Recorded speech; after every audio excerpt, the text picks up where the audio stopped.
સુરત શહેરના ડિંડોલી વિસ્તારમાં કાર ચાલકે એક સાથે 5 વાહનોને અડફેટ લેતા એકને ગંભીર ઈજા, 2 ઘાયલ.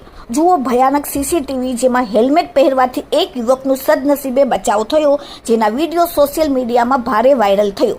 અકસ્માત પાછળનું કારણ તપાસતા સામે આવ્યું કે કાર ચાલક 38 વર્ષીય પ્રશાંત પ્રકાશ આરે ગરીબ વ્યવસાયી ડ્રાઈવર છે. દર વર્ષે વરસાદની સિઝન આવતા તેના ડાબા પગમાં પેરાલિસિસ લખવાની અસર શરૂ થઈ જાય છે. અકસ્માત સમયે તે કાર ચલાવી રહ્યો હતો ત્યારે અચાનક તેના પગમાં આ અસર થતાં તે બ્રેક કે ક્લચ પરથી કાબુ ગુમાવી બેઠો અને આ ગમખ્વાર અકસ્માત સર્જાયો હતો. હેલ્મેટ પહેર્યું હોવાથી યુવકનો આબાદ બચાવ થયો તેનો વિડીયો સામે આવ્યો છે. બેકાબુ બનેલી સ્પીડમાં આવતી કાર સૌથી પહેલા રસ્તા કિનારે ઉભેલી એક લારીને જોરદાર ટક્કર મારે છે. લારીને ફંગોળ્યા બાદ કાર આગળ જઈ રહેલા બાઇક ચાલકોને પાછળથી જોરદાર ટક્કર મારી હવામાં ઉડાવે છે.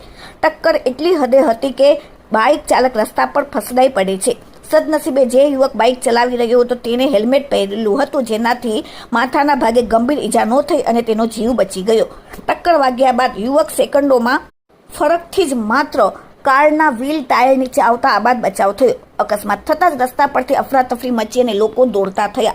આ સમગ્ર ઘટના પાછળ એક અંત્યત ચોંકાવનારો સંયોગ પણ સામે આવ્યો.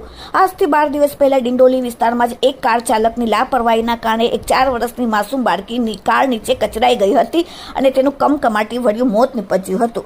આ ઘટનાથી સમગ્ર વિસ્તારમાં રોષ ફાટ્યો હતો. આશ્ચર્યની વાત એ છે કે આ જે કાર ચાલકે અકસ્માત કર્યો એ જ આ મૃતક માસૂમ બાળકીના મોતમાં 12માની વિધિમાં હાજરી આપવા માટે જઈ રહ્યો હતો.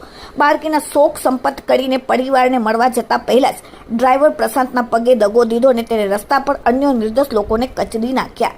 કારની ટક્કર વાગવાને કારણે રસ્તા પરથી પસાર થઈ રહેલા 3 લોકો લોહી લુહાણ હાલતમાં પટકાયા અને સ્થાનિક વૃદ્ધાને માથા અને શરીરના ભાગે ગંભીર ઈજાઓ પહોંચતા હાલમાં ડિંડોલી પોલીસે કાર ચાલકની ધરપકડ કરીને તેને પેરાલિસિસની બીમારી હોવાની વાત સામે આવતા મેડિકલ તપાસ પર કરાવી રહી છે. Bureau report, daily India TV, Surat.